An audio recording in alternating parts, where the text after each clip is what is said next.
मणिपुर नाम के एक गांव में गजोधर नाम का एक पंडित रहा करता था। वह लोगों के घर जाकर हवन पाठ पूजा क्या करता था। एक दिन पंडित अपने घर पर बैठा यह सोच रहा था कि आज तो मेरा गुजर बसर चल रहा है, लेकिन जब मैं बूढ़ा हो जाऊंगा तो क्या करूंगा। पंडित की ना कोई पत्नी थी, न ही कोई संतान।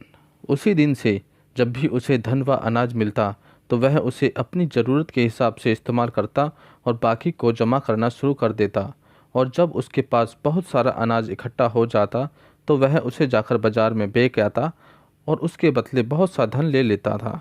एक दिन पंडित को दक्षिणा में घोड़े का बच्चा मिलता है और वह घोड़े के बच्चे को बहुत लाड प्यार से पालता और उसका ख्याल रखता है। अपने बच्चे की तरह उसे पाल पोस कर बड़ा भी करता है।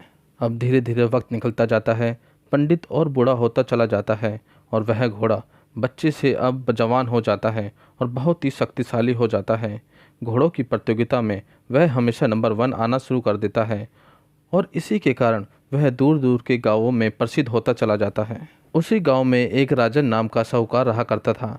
वह घोड़े का बहुत बड़ा व्यापारी था, मगर कुछ सालों के चलते उसके घोड़ों के व्यापार में उसे नुकसान उठाना पड़ रहा था, क्योंकि उसके घोड़े प्रतियोगिता में हार जाते थे और उसके बाद उसके घोड़ों को कोई भी खरीदता नहीं था। इसके कारण साहूकार मन ही मन में उस पंडित और घोड़े से जलने लगा। एक दिन साहूकार ने पंडित से घोड़ा खरीदने की चाह रखी। पंडित ने साफ साफ इनकार कर दिया और कहा, मैंने इसे अपने बेटे की तरह पाला है, इसके अलावा मेरा इस दुनिया में कोई भी नहीं है। पंडित किसी भी कीमत पर उस घोड़े को नहीं देना चाहता था। पंडित की ना सुनकर साहूकार को बहुत गुस्सा आया। फिर वह अपने घर आकर अपने नौकरों को इकट्ठा करता है और पंडित और उसके घोड़े को मारने की योजना भी बनाता है।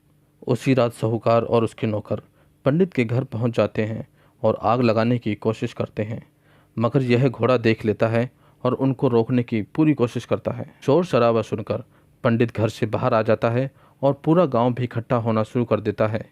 पंडित देखता है कि किस तरह से घोड़ा साहूकार और उसके नौकरों से लड़ता है। साहूकार जब गांव वालों को वहां इकट्ठा होता देखता है तो वह अपने आदमियों के साथ वहां से भाग जाता है। तो इस तरह घोड़े ने पंडित की जान बचाकर अपना बेटे होने का फर्ज निभाता है और पंडित को घोड़े के रूप में अपना बेटा मिल जाता है।